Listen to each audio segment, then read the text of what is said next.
नमस्कार साथियों, मैं आर के पांचाल पुनः आपके बीच में। साथियों, जैसा कि आप जानते हैं कि मैंने हमारे चैनल के माध्यम से एक पोस्ट की थी सेक्टर 22 रोहनी में महाराजा अग्रसेन इंटरनेशनल हॉस्पिटल की जो मैनेजमेंट की करतूत हैं वो आपके सामने पेश की थी।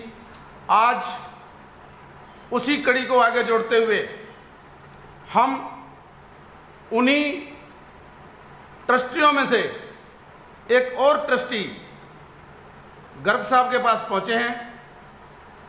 जानते हैं कि कितनी हकीकत है, ये जो कार्रवाई चल रही है इसमें कितनी हकीकत है, जानते हैं गर्ग साहब से और बात शुरू करते हैं। गर्ग साहब नमस्कार। गर्ग साहब अपना पूरा परिचय दें आप पहले तो, और उसके बाद हम अपनी चर्चा शुरू करते हैं। आप अपना परिचय दीजिए। मैं जय भगवान गर्ग रोहनी सेक्टर 22 में रहता हूँ।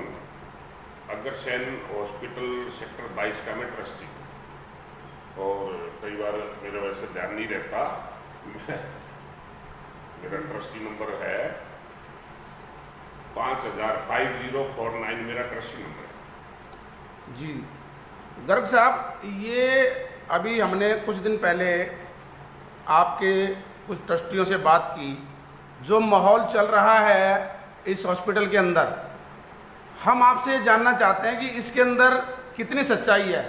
ऐसा तो नहीं है कहीं कि कुछ ट्रस्टी हॉस्पिटल के वो राजनीति से प्रेरित होकर के राजनीति खेलना चाहते हों, और क्योंकि 6 महीने बाद आपके चुनाव भी होने हैं कार्यकारिणी के, ऐसा तो नहीं कि कुछ ट्रस्टी केवल हवा बना रखा हो और वो जो है चुनाव के अंदर कोई बड़ा पद लेना चाहते हैं। उसके अंदर कितनी सच्चाई है, आप कृपया इस पर प्रकाश डालें।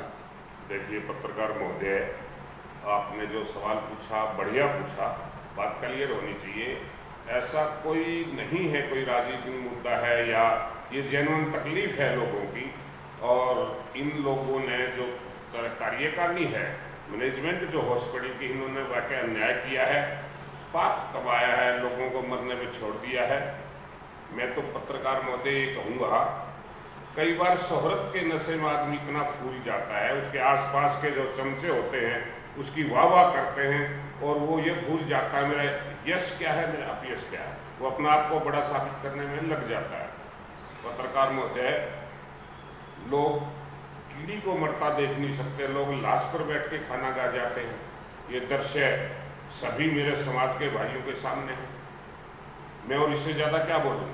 ये जो भी लोग चिल्लाते हैं, मेरे ट्रस्टी भाई हैं या अन्य कोई समाज का पीड़ित व्यक्ति है, वो सच्चाई है, ये कोई राजनीति मसला नहीं जी। कुछ लोगों का कहना ये है हमने 5-5 लाख रुपए दिए, किसी ने पता नहीं 3 लाख का जुगाड़ होते हुए 5 दे दिए। एक सज्जन का पीछे इंटरव्यू आया था कि मेरा 5 लाख का जुगाड़ नहीं था, मैंने फिर भी दिए। मेरे को तो 5 लाख वापिस कोई देने वाला हो तो दे दो। लोग इतने दुखी हैं, लोगों का कहना है कि 5 लाख रुपए के ब्याज में अगर मैं हर साल किसी असहाय गरीब आदमियों की मेडिक्लेम पॉलिसी करवाता, ब्याज में भी 2-3 पॉलिसी करवा सकता था और वो लोग दुआ देते। इन्होंने क्या करा, इन्होंने तो हॉस्पिटल में हिटलर राज बना दिया। 24 आदमियों की कार्यकारिणी बनी, 4 आदमियों की चली, बाकी को कोई पूछता नहीं। 20 आदमी अपना रिजाइन क्यों नहीं देते? क्या उनको सिर्फ पोस्टर पर चिपकने के लिए अपना नाम पोस्टर में आ जाए, बस यही काफ़ी है? क्यों नहीं बोलते? मेरा तो कहना ये है, बल्कि समाज के ज़्यादा से ज़्यादा ट्रस्टी इकट्ठे हों, हॉस्पिटल में धरना दे, कार्यकारिणी भंग करवाई जाए, नए कार्यकारिणी को चुन के आए जो हमारा महाराजा अग्रसेन का नाम ऊंचा हो, जो सेवा कर सके।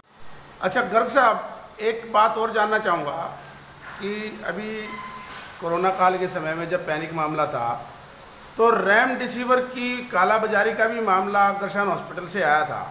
वो क्या मामला था, थोड़ा उस पर प्रकाश डालेंगे और मैनेजमेंट ने क्या एक्शन लिया, जरा बताएंगे इसको। वो पत्रकार महोदय, ऐसा है, रेमडेसिविर का इंजेक्शन का मुद्दा आया था। कोई नर्स, हॉस्पिटल की नर्स यहाँ से लेकर के कहीं किसी केमिस्ट को बेचती थी और वो उल्टे सीधे दामों में बेचता था। जैसे भी हमारे जोन के रोहिणी जोन के डीसीपी महोदय हैं जो बेगमपुर में बैठते हैं, प्रणव तायल जी, उनका बड़ा सराहनीय प्रयास है, मैं उनको धन्यवाद देता हूँ।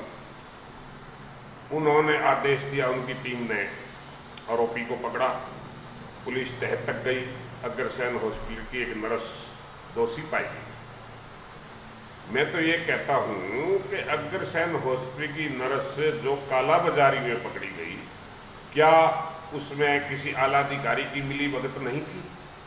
जरूर इसमें किसी हॉस्पिटल के आला अधिकारी की मिली भगत होगी। उसके बाद क्या मैनेजमेंट ने उसके खिलाफ क्या कार्रवाई की, वो आज तक हमें कोई जानकारी नहीं। तो आपके कहने के मुताबिक जो मैनेजमेंट के जो लोग हैं या जो बड़े पदाधिकारी हैं इस हॉस्पिटल में, उस रेमडेसिविर की कालाबाजारी में कहीं ना कहीं उनका भी हाथ होने का अंदेशा है। हो सकता है जी, ये तो पत्रकार महोदय आप भी देखते हो, समझते हो, हर आदमी समझता है इस बात को। एक नर्स की इतनी हिम्मत नहीं हो सकती जब किसी की मिली भगत ना हो। अच्छा, ये बताया गया कि अपने कुछ ट्रस्टियों द्वारा आपके कि जो जब हॉस्पिटल के लिए ज़मीन अलॉट की जाती है सरकार द्वारा तो 20% EWS का कोटा होता है, भाई गरीब आदमियों का इलाज जो है वो मुफ्त में किया जाए। ठीक है जी। तो क्या इस हॉस्पिटल के अंदर वो EWS के कोटे से गरीबों का इलाज होता है?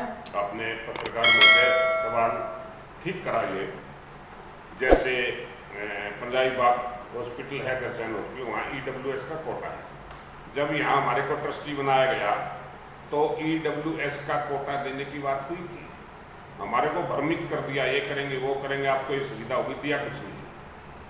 तो मैं तो कहूँगा EWS का कोटा भी है, वो हमारा नहीं है, इनके अपने चहेतों का है।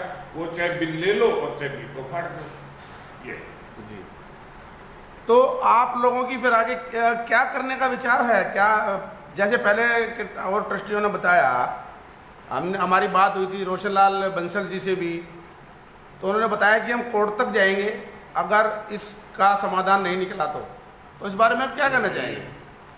जहाँ तक सवाल है रोशनलाल बंसल का, उन्होंने अपॉइंटमेंट ली, मैं मेरी बीबी इस तरह इस पोजीशन में मैं लेके आ रहा हूँ, गेट नहीं खुले, जबकि वो मुझे नहीं पता उनका ट्रस्टी नंबर कितना है, जबकि हमारे से पुराने हैं, बहुत पहले है के पुराने हैं और सेवा भी करते रहे हैं हॉस्पिटल में। उस जैसे आदमी के साथ ये हादसा हुआ तो मैं कैसे, इससे ज़्यादा नरक हो भी क्या सकता है। और जहाँ कोर्ट तक जाने की बात है और अगर वो जाते हैं तो मैं कोई बुराई नहीं समझता। तो क्या आप लोग उनका साथ देंगे अगर कोर्ट तक जाने की स्थिति आती है? तो क्या रोशनलाल बंसल के साथ नहीं है जी, हम न्याय के साथ जी।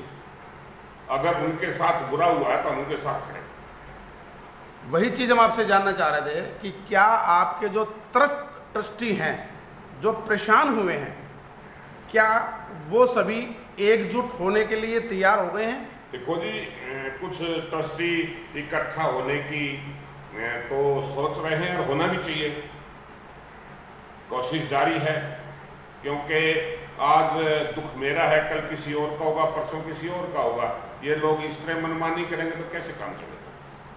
धन्यवाद जय भगवान गर्ग जी, बहुत बहुत धन्यवाद। आपसे बात की, आपने अपना कीमती समय हमें दिया, बहुत बहुत धन्यवाद।